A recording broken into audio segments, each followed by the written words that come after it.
안녕하세요. 사연 읽어주는 남녀입니다. 오늘도 와주셔서 감사드리며 그럼 오늘의 사연 바로 소개해드리겠습니다. 세상엔 참 별사람이 다 있다는 말을 많이 하면서 사실 거예요. 저는 오늘 사연에서 이 말을 저와 비교적 가까운 사람들에게 하게 생겼습니다. 그만큼 눈물이 나고 황당한 사연이죠. 아무튼 저는 순간순간 최선을 다해 판단하고 행동했다고 생각하기에 이렇게 여러분과 사연을 나눌 수 있는 것이에요. 제 인생 어릴 때부터 어떻게 저렇게 복이 없을까 소리를 들을만 했답니다. 우선 저를 낳아준 엄마가 제가 아직 어릴 때 저를 두고 집을 나가버리셨죠. 제가 겨우 6살 때였어요. 한참 엄마의 손길이 필요한 나이였죠. 나중에 엄마를 많이 원망하기도 했었답니다. 아빠하고는 문제가 있었으니 나갔겠지만 어떻게 자식을 버릴 수 있느냐고 따지고도 싶었어요. 엄마가 집을 나가신 후 얼마 안 있다가 아빠가 새엄마 될 분을 집으로 데리고 오셨어요. 곧 제 이복동생이 태어났고요. 이복동생이 태어난 것이 제가 8살 때였어요. 자식이라고는 딸 하나였던 아빠한테 아들이 생긴 것이죠. 조그만 손과 발, 말캉말캉한 얼굴, 너무나 귀여운 아기 동생이었어요. 새엄마에게서 태어났지만 어쨌든 제 동생이라고 아빠가 말씀하셨죠. 아구 이뻐라. 누나야 누나. 누나 해봐. 아기가 귀여웠던 저는 살짝살짝 아기를 만져보기도 하고 토닥이며 재우는 흉내를 내기도 했답니다. 우는 소리마저 앙앙 귀여웠어요. 그런데 앙앙거리며 우는 아기를 토닥이고 있을 때 뭔가 뒤통수가 번쩍 하더라고요. 새엄마가 제 뒤통수를 그야말로 있는 힘을 다해 때린 것이었죠. 저리 비켜라, 원. 그러다 아기 잘못 건드려서 다치기라도 하면 어쩌려고. 앞으로 아기 근처에도 오지 마. 지금이야 안 그렇지만 미국에서 옛날에 흑인과 백인은 같은 식당에 들어갈 수도 없었고 버스도 같이 탈 수 없었다지요. 마치 이런 인종 분리 정책과 같은 아니 그보다도 더한 일이 8살 이후의 저를 기다리고 있었답니다. 새엄마는 철저히 저를 식구들과 분리시켰어요. 심지어 제가 앉았던 자리를 닫고 아기를 눕히든 자신이 앉든 했죠. 식구들과 숟가락 젓가락이 섞이지 않도록 제 수저는 따로 있었어요. 무슨 지저분한 동물 다루듯 새엄마는 저를 그렇게 대했답니다. 저하고 몸이 스치는 것도 극도로 싫어했어요. 제가 제일 무서워하는 것이 지금도 그때도 바퀴벌레인데요. 새엄마에게 저는 바퀴벌레였답니다. 저 혼자 부엌 구석에 서서 밥을 먹었어요. 식구들이 밥 먹는 자리에 제가 같이 앉아서 밥을 먹는 것도 새엄마가 싫어했거든요. 어렴풋이 기억나는 엄마가 너무나 그리웠어요. 저를 버리고 그렇게 나가버리기는 했어도 그래도 떠나기 전에는 다정했던 엄마였답니다. 서러울 때마다 엄마 생각이 났어요. 가슴 한구석이 아플 만큼 그립고 보고 싶으면서 또 원망스럽기도 밉기도 했습니다. 엄마, 놔두고 어딜 갔어요? 어떻게 날 버리고 나간 거야, 엄마? 엄마, 너무 보고 싶어. 나 집에 있는 거 너무 무섭고 싫어요. 엄마, 제발 와서 나 좀 데리고 가주세요. 식구들이 안 보는 데서 흘린 눈물이 아마 한강물의 절반 정도는 될 거예요. 그렇게 나이 10살도 되기 전부터 서럽고 외로운 인생살이를 경험했죠. 벌레 취급을 받으면서 나이 10살이 되고 또 그렇게 몇 년이 지나서 중학교에 진학했어요. 이복동생은 그래도 귀여웠답니다. 이복동생이 걸음마를 하고 사람을 알아보게 되었을 무렵에도 새엄마는 동생을 가까이 하지 못하게 했고 동생이 말귀를 알아들을 무렵에는 대놓고 저를 비하하는 말을 했답니다. 그럴 만한 이유도 딱히 없는데 말이에요. 아가야, 저기 저 애는 좀 모자라고 깨끗하지도 못해서 평균 얼마. 절대로 가까이 가면 안 된다. 알았지? 엄마 말 안 들으면 혼내줄 거야. 동생에게 하는 말이었지만 제가 충분히 들을 만한 거리에서 저 들으라고 하는 말이었어요. 그때마다 서럽고 슬펐지만 어린 제가 할 수 있는 일은 아무것도 없었죠. 가족들이 같이 살아가는 공간인 집에서 저는 정말 외로웠어요. 아빠도 제게 무관심하셨고 새엄마와 동생에게만 신경을 썼죠. 초등학교에 다니는 동안 아빠는 제게 간신히 학용품 살 돈 정도만 주시곤 했답니다. 저는 한 푼이라도 싼 학용품을 사서 썼어요.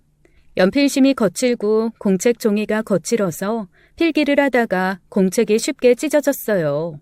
그래도 열심히 공부했죠. 용돈은 늘 넉넉하지 않았지만 싸구려 학용품들을 사서 쓰면서 아낀 돈을 조금씩 저축했답니다. 거의 몇 년을 걸려서 돈 3,000원을 모을 수 있었어요.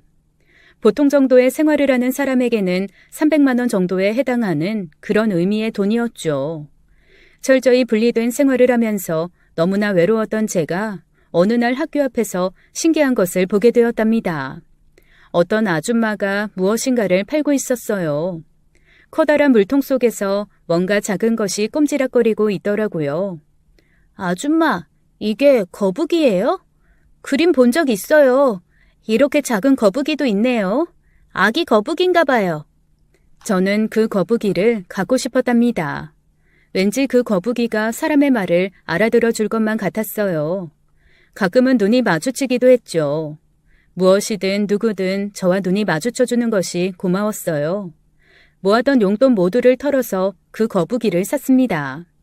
집에 데려와서 깨끗한 물을 물통에 채우고는 소중히 키웠죠. 아니, 이게 뭐야? 이 징그러운 것을 어떻게 집에서 키우겠다는 거니? 당장 내다버리지 못하겠니? 안 돼요. 얘는 제 동생같이 소중한 애라고요.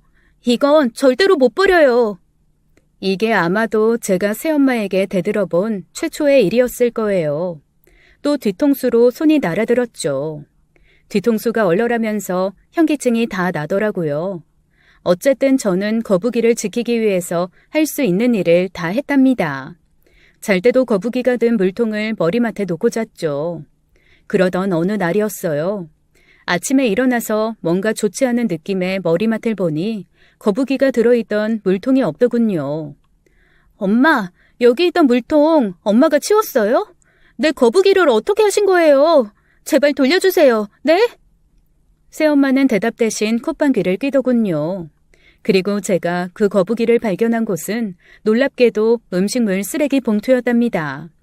얼른 꺼내서 물속에 담가주었죠. 그런데 거북이는 다시는 물속에서 움직이거나 떠오르지 못했어요. 새엄마가 미리 죽여서 버렸거나 아니면 음식물 쓰레기 봉투 속에 방치되어 죽었겠죠. 저는 친엄마가 집을 나갔을 때와 비슷한 상실감을 느꼈어요. 그게 어떤 거북인데요. 몇 년을 모아던 돈으로 소중하게 데려와서 키운 제 친구였어요. 시체가 되어버린 거북이의 모습은 처참했답니다. 목이 비틀어져 있었고 등이 깨져 있었어요. 그런 거북이의 처참한 모습을 본 이후부터 저에게 한 가지 이상한 증상이 생겼습니다. 살아있는 동물들이 죽었을 때의 모습이 자꾸 상상되는 거예요. 옆집 강아지가 산책을 위해 앞으로 지나가도 목이 비틀려 죽어있는 모습이 떠오르곤 했죠. 길거리에서 마주치는 강아지, 비둘기, 참새 등으로부터 모두 고개를 돌릴 수밖에 없었어요. 어쩌다 그런 동물들과 눈이라도 마주치는 날이면 구토가 올라오곤 했답니다. 그렇게 친구였던 거북이를 저한테서 비참하게 떼어놓은 다음에도 새엄마의 학대는 계속되었어요. 늘 하던 그 분리 방침대로 제 빨래는 따로 빨거나 아니면 빼놓고 안 빨았죠. 그리고 혼자 부엌 구석에서 외롭게 먹는 밥, 그것도 배가 고파서 밥통을 열어보면 없는 날도 꽤 있었습니다. 아침에 입을 제대로 안 개고 학교 간 벌이야. 너같이 게으른 년은 그런 식으로 벌을 받아야 버릇을 고치지. 그리고 새엄마의 입에 붙은 말이 있었답니다. 바로 저를 지칭하는 모자란 년이라는 말과 말끝마다 네 엄마한테 가라는 말이었어요. 야, 이 모자란 년아. 이리 와서 싱크대에서 그릇 다 꺼내고 싱크대랑 그릇 깨끗이 다 닦아놔. 새엄마는 저를 늘 모자란 년이라고 불렀어요. 그런데 새엄마를 제외하고는 저는 어디 가서도 모자란 년이라고 불리는 사람은 아니었답니다. 학교 공부도 꽤 잘했어요. 우등상을 받으면 친구들은 집에서 칭찬과 상을 한아름 받는 것 같더라고요. 저는 우등상을 받아도 집에 내놓지 않았고 내놓는다고 해도 칭찬해줄 사람도 없었어요. 이 모자란 년, 이게 닦았다고 닦은 거냐? 때가 하나도 안 졌잖아. 다시 닦아놓고 네 엄마한테 가. 아주 꼴보기 싫어 죽겠어. 저게 왜 내 속을 이렇게 뒤집나 몰라. 나가서 네 엄마한테나 가버려. 옷 한 벌 얻어 입지 못하고 운동화 한 켤레 제대로 사서 신지도 못한 채 초등학교 시절과 중학교 시절을 마쳤어요. 초등학교 때부터 메고 다녔던 배낭이 다 터져서 책이 빠져나올 정도가 되었죠. 중3이 되도록 그 배낭을 메고 다녔어요. 서투른 솜씨로 집에 있는 실과 바늘을 이용해서 바느질을 하기도 했죠. 그렇게 누덕누덕한 가방을 메고 학교를 다녔지만 중학교를 우수한 성적으로 졸업했어요. 새엄마가 들어오신 이후로 새엄마와 동생한테만 빠져있는 아빠였지만 그래도 우등으로 졸업했다는 말을 아빠한테는 했죠. 아빠, 나 학교 우등으로 졸업했어요. 우등상 받은 애들 부모님들이 다 학교에 와서 사진도 찍어주고 하던데. 그래도 아빠는 별 관심이 없어 보였어요. 그런데 그러던 아빠도 제 가방을 보고는 안 돼 보였나 봐요. 그 가방을 도대체 언제 산 건지 제 기억 속에서도 가물가물했었죠. 정말 수년 만에 아빠가 제게 가방을 하나 사주셨답니다. 그것도 브랜드 네임이 있는 그런 가방이었어요. 저는 너무 기뻐서 잠자리에서도 그것을 안고 잘 정도였죠. 중학교를 졸업하고 집에서 보내는 긴 겨울방학 동안 그 가방을 보기만 해도 마음이 훈훈하고 뿌듯했습니다. 그걸 들고 고등학교를 다닐 생각을 하니 생각만 해도 좋았어요. 비닐 포장을 뜯지도 않고 라벨도 안 뗀 채로 방학 동안 매일 바라보거나 비닐 위로 만지작거렸어요. 고등학교 첫 수업부터나 가지고 다닐 생각이었답니다. 그런데 마치 그 거북이가 없어져 버렸던 것처럼 그 가방이 어느 날 제 시야에서 사라져 버렸어요. 저는 너무나 당황해서 울면서 온 집안 구석구석을 뒤졌죠. 가방은 집안 어디에서도 찾을 수 없었답니다. 가방 하나 큰맘 먹고 마련해 주었더니 제대로 간수도 못했단 말이냐? 그 가방 못 찾으면 책은 어디다 넣어 가지고 다닐 거야? 더 이상 사줄 여유도 없으니까 저기 장롱 속에 있는 보자기에 싸가지고 다니든가 아예 학교 다닐 생각을 하지 말아라. 아빠한테 엄청 혼이 나고 온 집안을 뒤졌지만 결국 그 가방은 찾을 수가 없었어요. 누덕누덕했지만 버리지 않고 놔두었던 그 가방을 가지고 고등학교에 다녔답니다. 그런데 고등학교에 입학하고 몇 달이 안 지났을 때 그 가방의 행방을 우연히 알게 되었죠. 이모, 저 왔어요. 지난번 입학 선물 주신 거 인사라도 드리려고 왔어요. 가방 너무 예뻐요, 이모. 감사합니다. 이모부도 안녕하시죠? 새엄마의 친정언니 되시는 분의 딸이었고 저와는 동갑이었어요. 그런데 놀랍게도 새엄마의 조카가 들고 온 가방이 제가 잃어버린 그 가방이었어요. 그냥 브랜드만 같은 것이 아니었죠. 비닐도 안 뜯었었지만 하도 쳐다보고 만져보고 해서 저는 그 가방을 한눈에 알아볼 수 있었죠. 새엄마가 그 가방을 자기 조카에게 마음대로 선물로 주어버린 것이었어요. 서럽다는 감정, 어느새 그 감정에는 익숙해져 있었죠.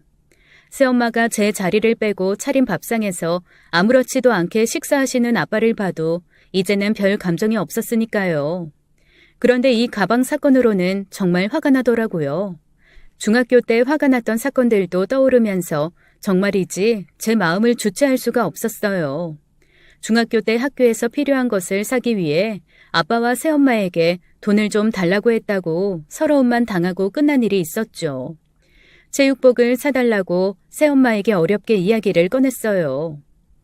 조은영, 너 체육 시간에 교복 입고 나오면 어쩌겠다는 거야? 체육 수업을 안 하겠다는 거야? 빨리 들어가서 갈아입고 나와. 선생님, 저 체육복이 없어요. 죄송합니다. 그냥 이대로 체육 수업 할게요. 뭐야? 너 체육복 안 가지고 와서 거짓말하는 거지? 너 저쪽에 가서 벽 보고 서 있어. 그리고 방과 후에 반성문 써가지고 교무실로 와. 체육복 살 돈을 달라고 했을 때 새엄마의 반응은 이랬답니다. 돈 얘기를 왜 나한테 하니? 네 아빠한테 가서 얘기를 하든지. 원, 체육복? 교복 입고 다니는 것만 해도 호사로 알아. 나한테 돈 맡겨놨니?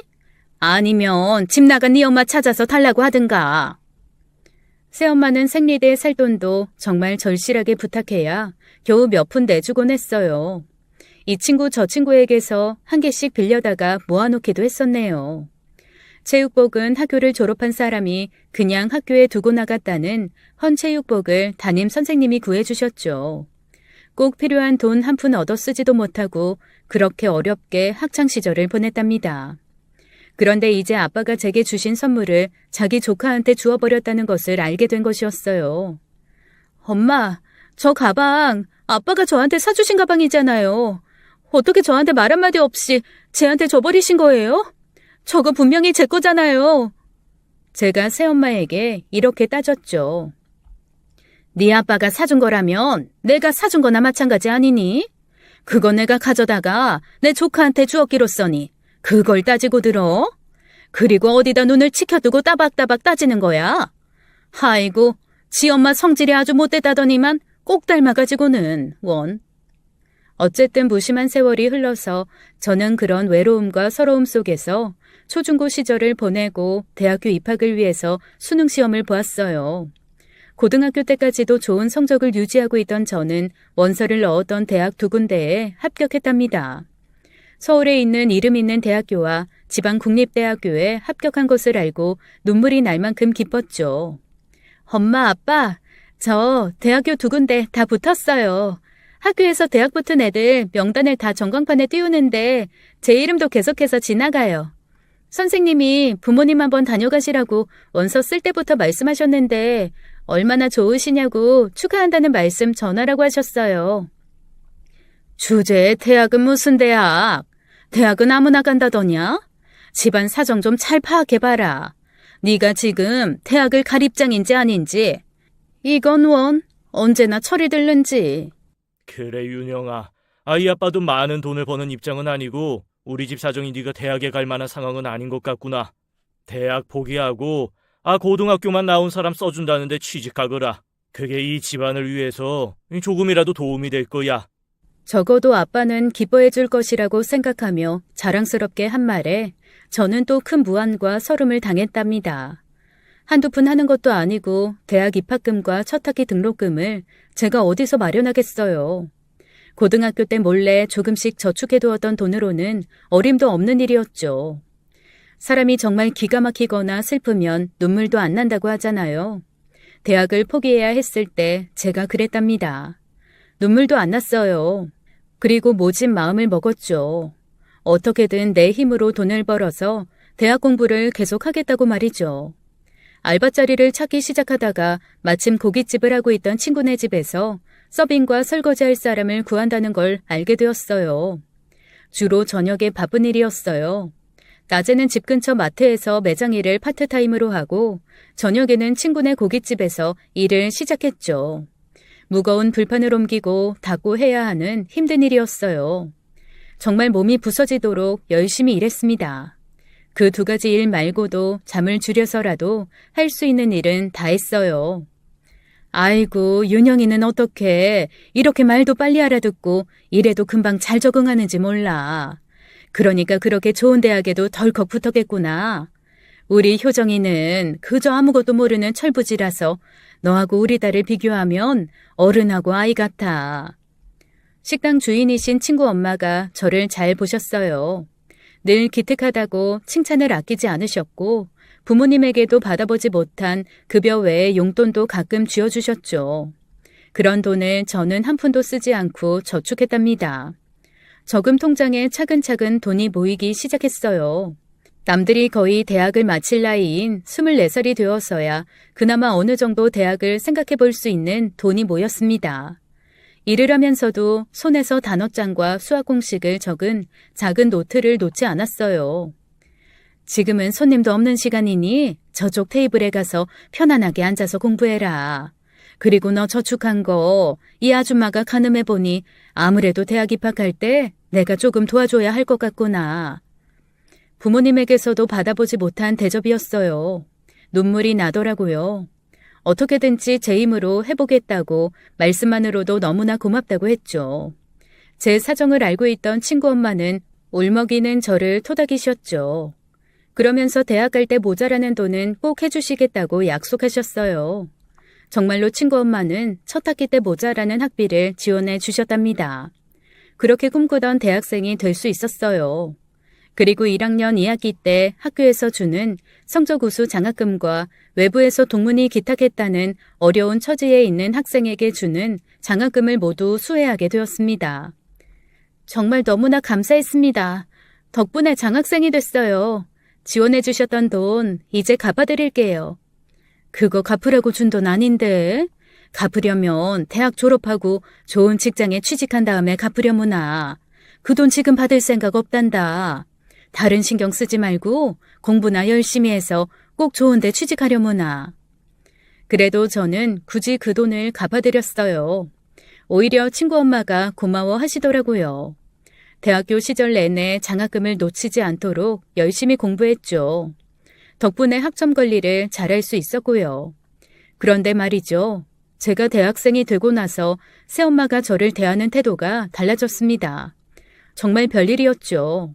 인정머리 없는 것 같으니라고. 왜 학교 생활에 대해서 얘기 한마디가 없니? 장학금도 받았다면서. 네 아빠도 궁금해하시고 나도 그렇다. 새엄마에게서 들어보는 최고의 친절한 말이었어요. 그런데 대학교 졸업반이 되어서 새엄마의 의도가 어디 있었는지 알 수 있는 말을 듣게 되었습니다. 너 좋은데 취직하더라도, 그래서 성공하더라도 집안 등한시하면 못 쓴다. 키워준 정도 정이야. 그걸 네가 설마 잊지는 않았을 거다. 네가 취직해서 집안을 도울 날이 곧 오겠지. 실소를 금치 못하겠더라고요. 이런 말에 무슨 대꾸가 필요하겠어요. 그냥 무시하는 것이 상책이었죠. 새엄마의 이런 말은 제가 졸업을 하고 취업을 하자 보다 노골적인 돈 요구로 변해갔어요. 그래도 무시로 일관하고 있는데 아빠까지 나서서 제게 돈을 요구하기 시작하더군요. 이번에 집 이사하는데 돈이 수월치 않게 드는구나. 내가 마련해 본다고 했는데도 많이 모자라. 네가 좀 보태야겠다. 엄마도 많이 애쓰고 있고. 네 엄마 새엄마지만 어쨌든 너 키운 사람 아니냐. 학교를 졸업하고 취직을 한 지 반년쯤 되는 때의 일이었어요. 아빠가 제게 찾아오셔서 이사 비용에 대해서 말씀하시더라고요. 처음에는 거절했죠. 그렇지만 아빠는 몇 번을 거푸 찾아오셔서는 계속 절실하게 부탁하시는 것이었어요. 아빠가 하도 절박하게 말씀하시니까 마음이 움직일 수밖에 없었죠. 결국 취직을 해서 반년 동안 저축한 돈을 모두 이사 비용으로 내놓을 수밖에 없었답니다. 아빠의 말대로 어쨌든 집에서 쫓아내지 않고 서럽게나마 밥을 먹인 사람이었어요. 그것도 은혜라고 어쨌든 은혜를 갚는 것이라고 생각하고 드린 것이었죠. 네 엄마가 화장품 가게 여는데 아무래도 자금이 조금 모자라는 것 같더라. 네가 좀 도와주는 것이 도리 아니겠냐. 네 엄마 일이 잘 돼야 우리 집안이 다 변하지. 이 아빠가 돈을 많이 벌지도 못하니 말이다. 아빠가 제게 돈을 요구하는 이유도 다양했어요. 네 동생이 쓰는 방, 벽을 수리해야 하는데 생각보다 돈이 많이 든다는구나. 적은 돈이라도 좀 보태라. 설마 이복 동생이라고 관심이 없는 거 아니겠지? 아빠는 이런 식으로 제게 계속해서 많게 적게 손을 벌리셨죠. 능력이 안 되는 돈이야 어쩔 수 없었지만 소소한 돈은 그간의 서러웠던 세월에도 불구하고 도와드렸어요. 그런데 그렇게 끊임없는 돈 요구에 시달리면서 직장 생활을 하던 중 저는 한 남자를 만나게 되었죠. 우리 회사의 거래처인 작은 회사의 직원이었어요. 그 회사에서 그 직원에 대한 신뢰는 절대적인 것 같더군요. 아직 젊은 나이인데도 재정 관리를 거의 맡기고 있었어요. 맡기면 틀림없이 일을 처리하는 정직하고 성실한 사람이었죠. 인상도 깨끗하니 성실하고 단정해 보이는 사람이었답니다. 조은영 씨, 거래처에 정은호 씨하고 소문이 좀 있던데 어떻게 된 일이에요? 나는 정말이지 둘이 잘 되었으면 좋겠다고 바라는 사람인데 말이야. 비록 고등학교 나와서 작은 회사 다니지만 사람 정말 친구이거든. 둘이 자주 만난다는 소문이 돌자 직장 상사가 그 사람의 사람됨을 장담하고 나섰답니다. 이 사람과 제가 어느새 연애하는 사이가 되어 있었죠. 제가 더 적극적이었다고 해도 과언이 아니었어요. 고등학교만 나와서 작은 회사에서 일하는 사람이었고 부모님이 안 계신 고아라는 말을 들었는데도 그 사람이 정말 제 짝이 되었으면 좋겠다고 생각했답니다. 그 고아라는 말에 왜 그렇게 그 사람이 자라면서 느꼈을 감정에 공감했는지 모르겠어요. 그리고 곧 스스로 깨달았죠. 저도 거의 반고아였잖아요. 밥도 따로 먹이는 서름을 받으면서 자랐고 친아빠마저 제게 그다지 신경을 쓰지 않았죠. 아마 그런 일을 겪으면서 자랐기에 그 사람의 처지를 이해할 수 있었을 거예요. 그 사람의 얼굴에 괜찮은 사람이라고 쓰여 있는 것처럼 보이더군요. 학벌이나 집안 그리고 돈이 사람을 결정하는 것은 아니잖아요. 이 사람의 됨됨이와 인상 등 모든 것이 마음에 들었어요. 정말 다행히도 이 남자도 제가 싫지 않은 모양이더라고요. 우리는 빠르게 서로 좋아하는 사이가 되었어요. 고아의 학벌도 없는 어려운 처지로 사회생활을 하는 사람이었지만 결코 세상에 주눅이 든 것 같지 않은 당당한 사람이었죠. 그런 면이 또 제 마음에 쏙 들었습니다. 1년 정도의 연애 기간을 거친 후 저는 부모님께 결혼하겠다고 말씀드렸어요. 네가 정말이지 아주 돌았구나 돌았어. 기껏 대학까지 나와서 그런 남자하고 결혼을 해? 뭐 볼 게 있다고 그런 사람하고 결혼이야 결혼이. 아유 복이 없다 보니까 사위복도 없는지 어디서 그런 사람을 데려와서 결혼을 하겠다는 거니? 도대체 언제 저한테 그렇게 관심이 있었다고 제 결혼 문제에 관여하면서 노발대발하는지 알 수가 없더라고요. 저는 새엄마의 반대를 무시하고 결혼을 강행했죠. 뭐 바라지도 않았지만 역시 결혼할 때 집안에서는 단 한 푼도 보태주지 않더군요. 그리고 좀 더 나은 형편의 사위를 바라던 새엄마의 진심도 알 수 있었어요. 내 친구는 딸이 결혼할 때 밍크코트를 최고급으로 받았다더라. 가방도 샤넬로 해줬다더라고. 그렇게 정성 들여 키워줬으면 그 정도 해주는 건 당연한 거 아니니? 도대체 대학은 왜 나온 거니? 대학 나왔으면 최소한 대학 나온 사위는 데려와야 하는 거 아니야? 그래야 처가에 조금이라도 도움을 주지. 이거야 원. 고아의 고등학교 출신의 작은 회사에 다니는 사람이 왜 그렇게 싫어서 노발대발했는지 새엄마의 이 말에서 이유를 알겠더라고요. 사위라는 사람의 덕을 좀 보겠다는 것이었죠. 거기다 아빠도 옆에서 하시는 말씀이 새엄마가 그런 정도 받을 자격이 충분히 있다는 것이었어요. 여보게, 내가 얘를 어떻게 키웠는지 자네는 모를 거야. 없는 돈에 제 동생한테 쓸 돈을 이 애한테 써가면서 어려운 건 모르게 키웠지. 자네, 얘 공짜로 데려갈 생각은 말게. 새엄마의 이 말에 당장 뭐라고 따지고 싶었지만 일단 그 자리에서는 아무 말도 하지 않았어요. 그래. 내가 벌이가 좋지 않아서 말이야. 애 엄마가 애하고 동생 키우는데 애를 많이 썼지. 자네가 그 공 모르면 안 되네. 어린 나이에 엄마 잃은 이 아이를 얼마나 따뜻히 키워냈는데 충분히 공짜로 데려가지 말라는 말을 할 자격이 있지. 최고급 밍크의 샤넬까지는 아니었지만 착한 남편은 가진 돈을 털어 최선을 다해 새엄마와 아빠에게 예물을 해드리더라고요. 제가 그럴 필요 없다고 여러 번 말을 했고 제가 어떻게 자랐는지 이야기해 주었는데도 그래도 그러는 거 아니라며 정말 최선을 다하더라니까요. 그런데 새엄마가 웬일인지 사위 옷 샀는데 보태라고 돈을 주더군요. 그런데 차라리 주지 말지 그 액수를 보고 저는 정말 기분이 상했답니다. 겨우 20만 원이었어요. 아유, 우리 딸이 결혼하는데 내가 사위 예복을 얼마나 고급으로 해줬는지 알아? 사돈댁이 따로 안 계셔서 예복뿐만 아니라 사돈댁의 예물로 들어갈 돈을 모두 사위에게 드렸지. 딸 하나 결혼시키는데 집안 기둥뿌리가 다 빠졌다니까. 집으로 놀러온 새엄마의 친척들에게 새엄마는 이렇게 사실과 다른 얘기를 자랑이랍시고 늘어놓곤 했어요. 결혼식도 우리가 저축한 돈으로 치렀고 살 집도 순전히 우리 힘으로 마련했죠. 큰 집을 마련할 수는 없었어도 그동안 저축한 돈으로 방이 2개 딸린 깨끗한 빌라에서 신접살림을 시작할 수 있었습니다. 곧 아이가 생겼고 그것도 연년생으로 아이를 두게 되었어요. 육아 때문에 제가 직장을 그만두었습니다. 남편이 외벌이를 하게 되면서 빠듯하게 2아이를 키우는 입장이 되었어요. 최대한 절약하면서 알뜰하게 살림을 꾸리고 조금씩 저축까지 했죠. 가난했지만 착하고 성실한 남편에 건강하게 잘 자라주는 아이들, 세상에 그 누구보다 행복했답니다. 소뚜껑이나 운전하려면 대학은 도대체 왜 간 거니? 그런 건 초등학교만 나왔어도 다들 잘해. 등록금이 아깝구나. 그 돈을 집에다 내놨으면 효녀 소리나 듣지. 너는 아무튼 어릴 때부터도 그러더니 모자라는지만 찾아서 하는 년이야.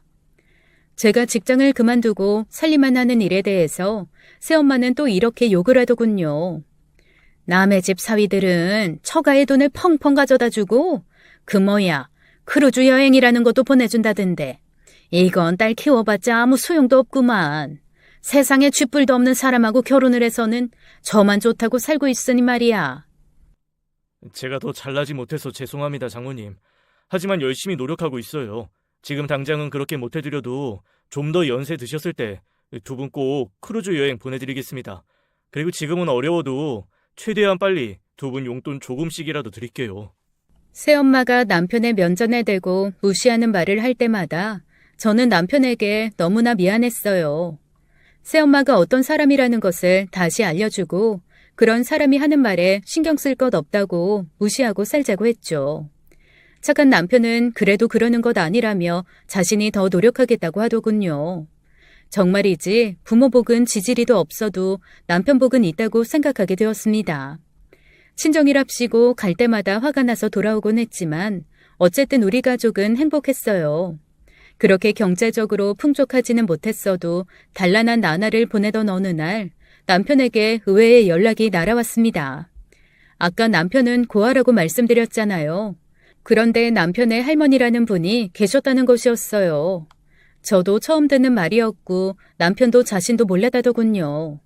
할머니는 변호사 사무실에 찾아가서 당신이 돌아가시게 되면 재산을 손자인 남편에게 단독으로 상속하시겠다는 유언을 공증해 두셨다는 것이었어요.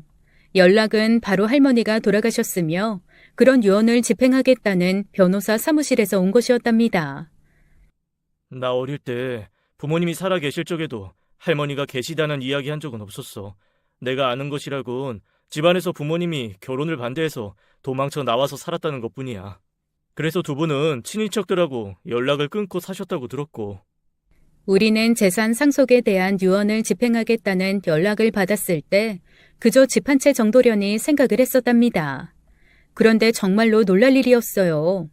할머니가 남편에게 남기신 유산은 10억이 넘는 현금과 부동산 등 못해도 수십억에 달하는 것이었답니다.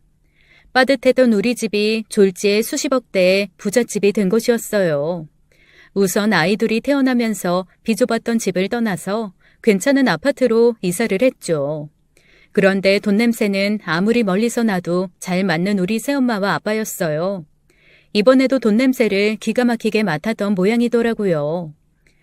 아유, 얘 그동안 연락도 없이 혼자서 애 키우면서 얼마나 힘이 들었니?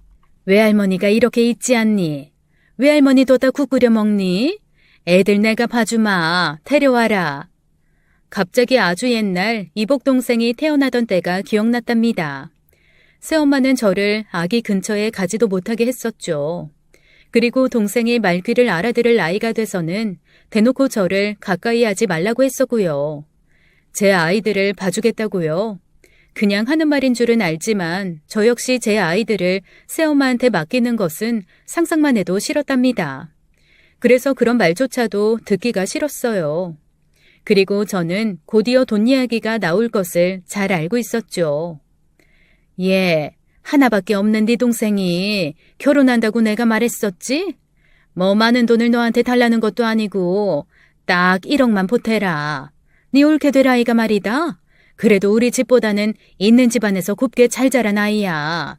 사돈집에 책 잡혀봤자 좋을 게 뭐가 있니? 결혼식이라도 거하게 해주자꾸나. 동생이요? 아버지가 같으니 동생은 동생이죠. 그런데 그 동생이라는 녀석 역시도 제 엄마와 똑같이 저를 대해왔답니다. 저를 무시하는 태도가 몸에 밴 녀석이었어요. 심지어 저를 부를 때 누나라고 부르지도 않았어요. 장담하지만 저를 결코 누나라고 생각하지 않는 아이였죠. 야, 너 엄마가 안방이랑 부엌 청소해 놓으래. 그리고 하는 김에 내 실내화 좀 같이 빨아놔. 그리고 지난번에 네가 내 교복 잘못 다려놨다고 엄마가 제대로 하래. 나 또 국인 교복 입고 가게 만들면 엄마 아빠한테 혼나게 만들어줄 테니까 알아서 해. 매일 늦게 일어나서 지각을 밥 먹듯이 하는 녀석. 뭔가를 빠뜨리고 등교하기 일쑤였죠. 이복 동생이 잊어버리고 간 것들을 거의 매일 학교에 날라다 주는 것도 제 일이었어요. 야, 너희 누나 되게 착하다. 우리 누난 내가 뭘 안 가지고 와서 벌을 받든 말든 관심도 없는데. 쟤 우리 누나 아니야. 쟤 우리 집에서 일하는 애야. 심지어 나중에 새엄마와 이 녀석 둘이서 하는 얘기를 어쩌다 듣게 되어서 알게 된 사실이었지만 그 거북이를 훔쳐내다가 죽인 것도 이 녀석이었어요. 한 집에 살기는 했지만 조금 친절한 이웃보다도 훨씬 못한 사이였죠. 엄마, 지금 우리 집에 있는 돈 한 푼도 제 돈 아니에요. 남편 돈이에요. 그리고 1억이요? 나중에 혹시 강아지 데려다 키우실 생각이면 이름 그렇게 지으세요. 엄마 우리한테 그렇게 많은 돈 손 벌리실 입장 아니세요. 안 들은 걸로 할게요. 그런데 어느 날 남편이 제가 기절할 이야기를 하더군요. 아빠가 남편을 찾아가서 새엄마와 똑같은 부탁을 했다는 것이었어요. 한 번만 찾아가신 것도 아니고 원하는 대로 해줄 때까지 마치 뭘 조르는 어린애처럼 매일 회사 앞에 진을 치고 계셨다죠. 처음에는 제가 하도 펄펄 뛰면서 반대를 하니까 남편도 거절을 했다고 하더군요. 하지만 아빠가 그런 식으로 나오시니까 결국 1억 원이나 되는 돈을 드렸다는 것이었어요. 저가 부모님도 부모님이잖아. 내가 1억 해드렸어. 그 대신 당신이 펄펄 뛰니까 장모님에게서 차용증 받고 꺼드린 것으로 했어. 결국 1억 원이 새엄마에게로 간 것이었어요. 안 가볼 수 없어서 가본 이복 동생의 결혼식. 1억 원을 모두 결혼식을 치르는 데 썼는지 호화판이더라고요. 결혼식이 끝나고 집으로 와서 다시 한번 1억씩이나 제 친정에 건넨 남편을 나무랐어요. 남편은 그저 조용히 웃으면서 제 화를 달래주려고 애쓰더라고요. 아무튼 그 1억 원에 대한 일이 이렇게 끝이 났죠. 남편은 상속받기 전과 다름없이 회사에 나가서 성실하게 일했어요. 저는 아이들 키우는 일에 정성을 다했고요. 그렇게 얼마간의 시간이 흘렀습니다. 생전 연락이 없던 이복 동생한테서 연락이 왔더라고요. 친정 식구들에게 전화가 오면 깜짝깜짝 놀라는 노이로제 증세가 아빠가 1억을 요구하면서 남편의 회사 앞에다 진을 치셨다는 얘기를 들을 때부터 생겼답니다.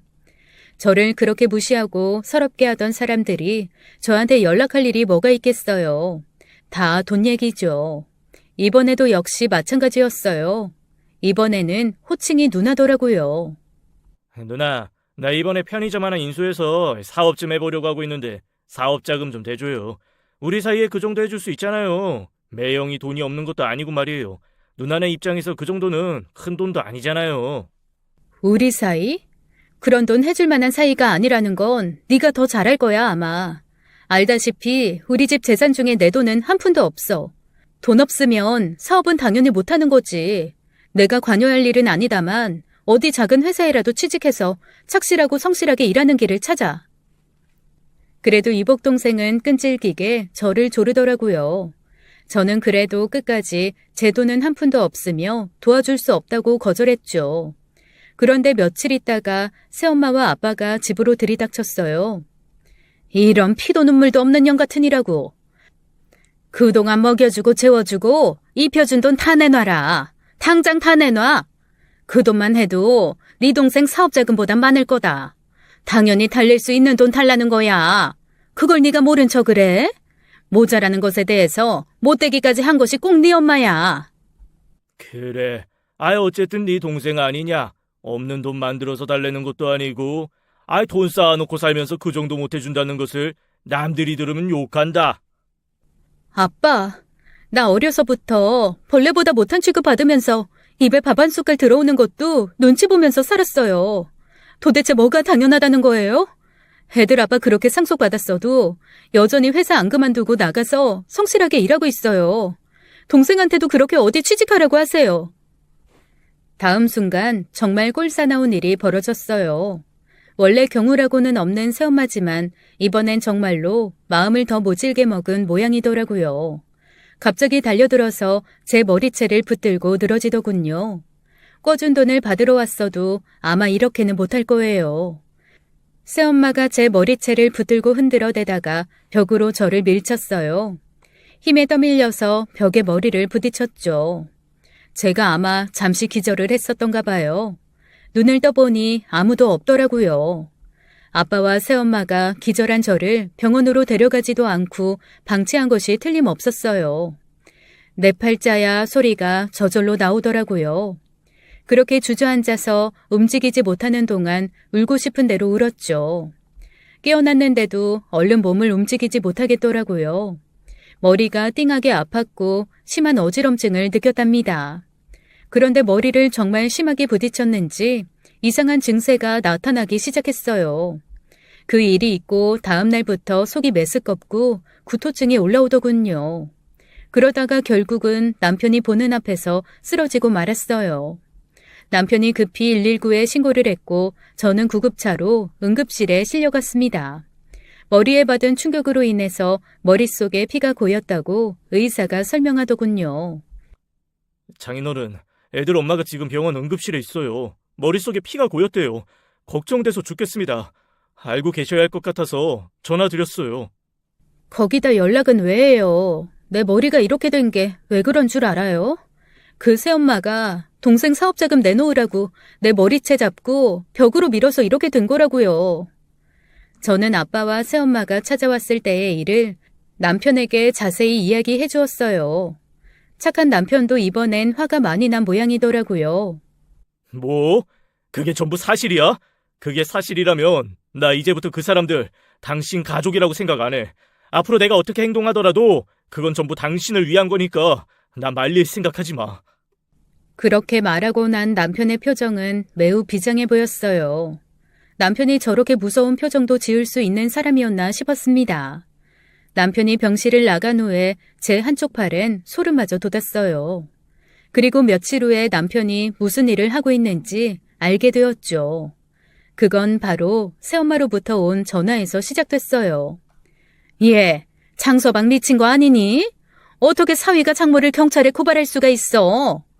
혹시 네가 그러라고 시킨 거야? 고작 머리 좀 부딪힌 것 때문에?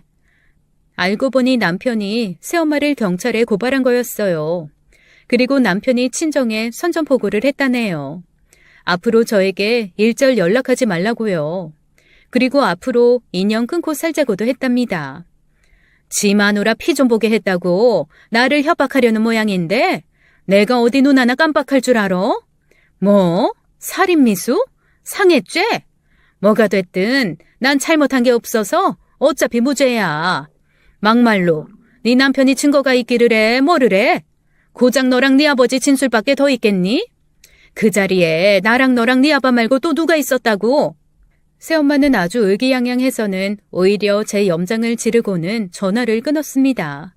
저는 남편이 화가 나서 일 처리를 감정적으로만 하는 게 아닌가 걱정이 되었어요.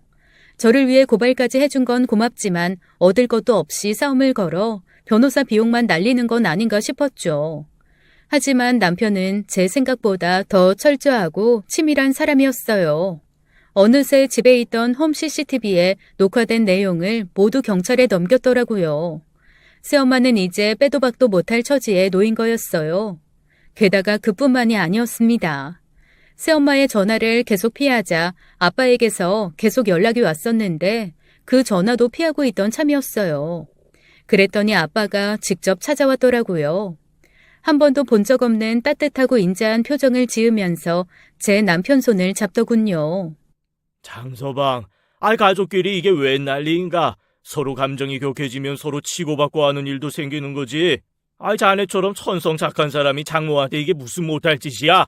그리고 저기 우리 집이 가압류되었던데 이게 어떻게 된 거야? 그러자 남편이 아빠 손을 탁 뿌리치더라고요. 가압류요?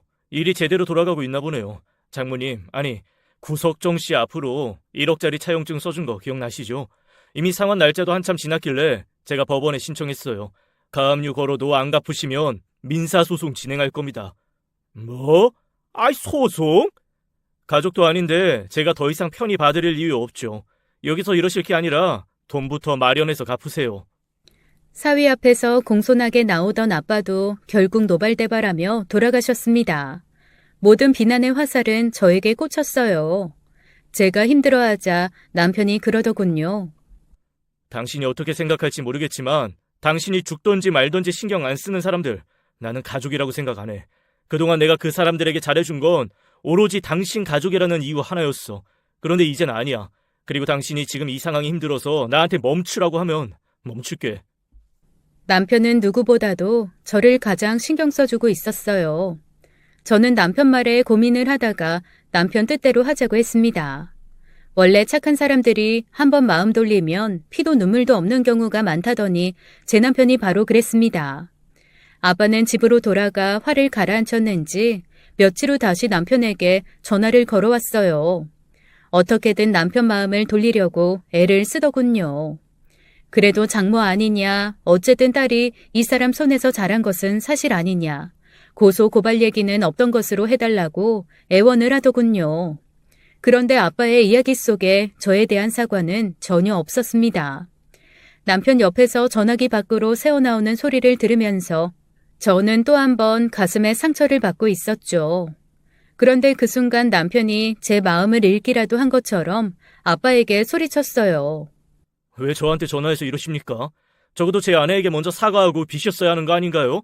사람이 쓰러져 기절을 했으면 말입니다. 자식이 아니라 모르는 사람이 길거리에 쓰러져 있어도 인간의 도리상 방치하고 지나칠 수 없는 노릇이에요. 그런데 하물며 그게 당신 딸이라고요. 그제야 아빠와 새엄마가 꽃을 한아름 사들고 찾아왔습니다. 아유, 얘가 몸이 약해서 그저 살짝 밀었는데 어떻게 그렇게 됐네. 우리야 얘가 기절한 건 몰랐지. 알았으면 그냥 나왔겠나? 그건 자네가 잘못 생각하고 있는 거야. 얘 병부아는 이 나한테 맡기게. 그리고 자네는 화 풀고 다 실수였다니까. 실수였다고요? 분명히 제 머리채 잡고 흔들다가 벽으로 밀어버리는 장면이 홈카메라에 그대로 찍혀 있어요. 벌써 다 확인했어요. 쓰러진 저를 보고도 그냥 나가버리는 것도 다 촬영되어 있고요. 남편과 저를 회유하려고 찾아왔다가 그게 먹히지 않으니까 사태가 심각하다는 것을 아빠와 새엄마가 깨달은 것 같더군요. 며칠 후에 아빠가 다시 찾아왔더라고요. 여기 1억 2등 체크카드 가지고 왔다. 비밀번호 써놨으니까 가서 찾아라. 네 엄마가 빌린 돈 내가 대신 갚는 거니까 제발 고소 취하해줘. 아무리 실수가 있었기로써니 이 부모 자식 간에 무슨 고발이냐 고발이. 아빠, 자꾸 실수라고 하시는데요. 아빠가 그 현장에 계셨잖아요. 고의로 그런 거 뻔히 아시잖아요. 그러고도 저를 방치하고 떠나셨고요. 거참 그만하래도 1억 받아내려고 쇼하는 거 내가 모를 줄 알아. 나도 이 돈 쉽게 가져온 거 아니다. 돈 가져다 줬으니 고소인지 고발인지 당장 취소해놔라.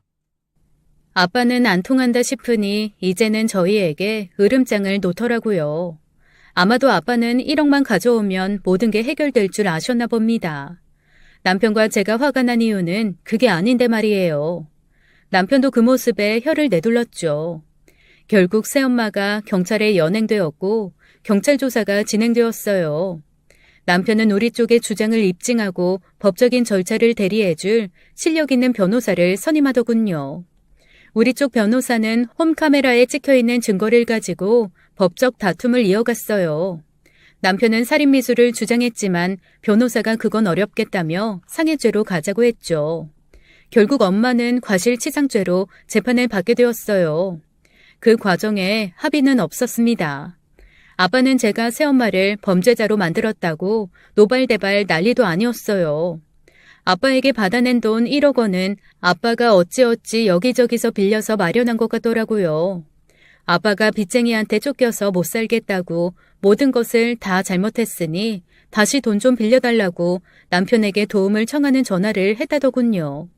남편은 물론 거절했고요. 그리고 이복 동생의 이혼 소식을 듣게 되었습니다. 가진 것도 없는 이복 동생이 그야말로 있는 척을 해서 마음이 이복 동생에게 기운 사람이었어요. 그래서 결혼식을 호화판으로 하기 위해 1억 원도 빌려간 것이었고요. 그런데 막상 결혼해보니 이복 동생은 빈털털이었죠.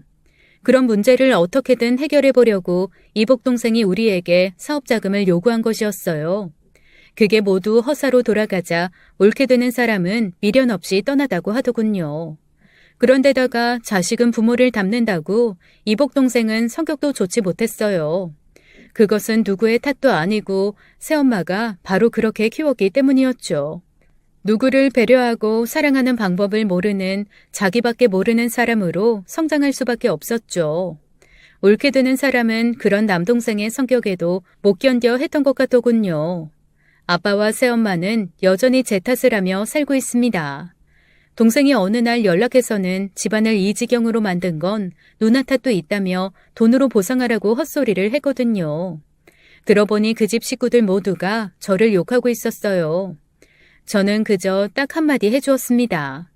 자업자득이라고요. 앞으로 착하게 살라는 말 한마디만 덧붙여 전화를 끊었습니다. 제 남편은 여전히 그 회사에서 자신을 믿어준 사람들을 떠나지 않고 열심히 그리고 성실하게 일하고 있어요. 그리고 할머니에게서 물려받은 재산을 좋은 일에 쓰고 싶다고 했습니다. 저 역시 찬성했죠. 그리고 아이들이 자라서 손이 갈 일이 적어지면 저도 일을 갖겠다고 했어요. 저는 남편의 모습에 정말 많이 놀랐답니다. 그저 착하기만 한 남편을 보고 처음에는 저렇게 착하기만 해서 이 험한 세상을 어찌 살까 걱정도 했었거든요. 그런데 마냥 부르고 착하기만 한 사람은 아니었다는 것을 이번 일을 통해서 확실하게 알게 되었고 따라서 안심을 하게 되었습니다. 수십억 재산보다 세상에 그 무엇보다 소중한 건 바로 당신하고 우리 아이들이야. 재산을 훔치는 것은 용서할 수 있을지 몰라도 당신이나 우리 아이들을 건드리는 건 절대 참을 수 없어. 이런 마음은 앞으로도 변하지 않을 거고. 그렇게 지지리도 부모 복이 없었던 제가 남편 복만은 있었나 봅니다. 그리고 어렴풋이 기억나는 일이지만 이미 아빠가 새엄마가 될 사람하고 사귀고 있었고 그래서 엄마가 떠난 것 같아요. 엄연히 혼인 중에 있는 사람이 다른 여자를 만난 그야말로 바람을 피운 것이었죠. 엄마가 떠난 이유를 어느 정도 이해는 하죠. 하지만 제가 자식을 키우다 보니 자식을 그런 아빠의 손에 방치하고 떠난 것이 더욱 용서되지 않더라고요. 할머님이 물려주신 재산은 남편과 이야기한 대로 우리 살아생전에 좋은 일에 쓰기로 했고 어떻게 쓸까 고민 중입니다. 조금 시간이 걸리기는 했지만 제 머리도 마음도 치유가 되었습니다. 그리고 세월이 흘러 이제 우리 아이들도 어느 정도 자랐어요. 저도 대학교에서 공부한 전공을 살려서 다시 일을 시작했죠. 우리는 지금 아주 행복하게 지내고 있어요. 무엇보다도 우리 가족의 지킴이로 남편이 건재하다는 것이 너무나 든든하답니다. 우리 아이들도 남편을 닮아주기를 많이 기대하고 있어요. 기대를 저버리지 않고 그렇게 착한 아이들로 자라주고 있답니다. 남편과 같은 결단력까지 갖추도록 잘 가르쳐야겠죠. 학대받으며 어린 시절을 보냈지만 저는 하늘로부터 받은 제 인생을 결코 함부로 다루거나 포기하지 않았어요. 매사에 최선을 다했답니다. 앞으로도 그렇게 살 거예요. 여러분의 응원을 기대하면서 오늘의 사연 여기서 마칠까 합니다. 들어주셔서 감사합니다. 지금까지 사연 읽어주는 남녀였습니다. 끝까지 시청해주신 여러분 감사드리며 저희는 다음 사연으로 돌아올게요. 감사합니다.